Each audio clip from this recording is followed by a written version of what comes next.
Herkese merhaba. Premium bir fırınlı döküm şömine tanıtımına hoş geldiniz. Hemen ölçülerinden başlayalım. Şömine sobamızın genişliği yaklaşık 60 santim. Derinliği de 55 santim gelmekte. Yüksekliği 95 santim. Ağırlığı da 152 kilo gelmektedir. Sipariş verdiğinizde size aynı bu şekilde fırın bölümünde strafora sarılmış camları, emaye kaplı tepsisi ve kaldırma teliyle birlikte gelecektir. Şöyle fırın ölçülerini de hemen söyleyeyim. Derinliği yaklaşık 38 santim. Genişliği 40 santim. Yüksekliği de 15 santim gelmektedir. Fırın camını şu 1, 2, 3 tane tırnağı söküp camı buraya yerleştiriyorsunuz. Arkasından sadece boşluğunu alacak şekilde, çok fazla sıkmadan, sadece boşluğunu alacak şekilde sıkarak montajı tamamlıyorsunuz.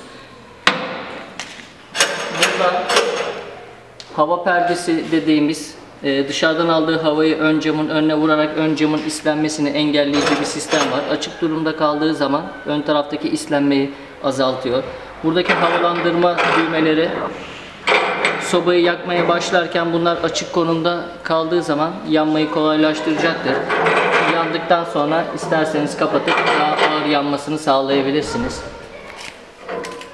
Yine ön camın montajında 3 tane tırnak, bunları söküp camı buradaki fitil kısmına yerleştirip bunları tornavida yardımıyla yavaşça sıkarak ön camın da montajını yapıyorsunuz. Küllük kısmı burada. İçinden böyle bir koruyucu çıkacaktır. Bunu buraya yerleştirip içinde yanan odunun cama gelmesini engelleyebilirsiniz. İç kısımda kül silkeleme özelliği bulunmaktadır. Hemen şöyle yan camların da montajını göstereyim.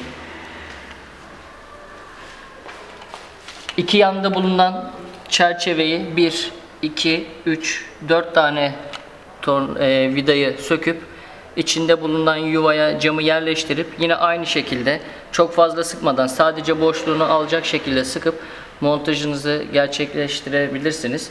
Dediğim gibi civataları, ön ve yan tarafların civatalarını sadece boşluğunu alacak şekilde sıkmanız gerekmektedir. Çok fazla sıkarsanız camları kırabilirsiniz. Camlar ısıya dayanıklı seramik camdır. Isıyla alakalı hiçbir şekilde çatlama patlama yapmaz. Ama herhangi bir darbede kırılabilir. Diğer tarafından da gösterirsek iki tarafında bulunuyor.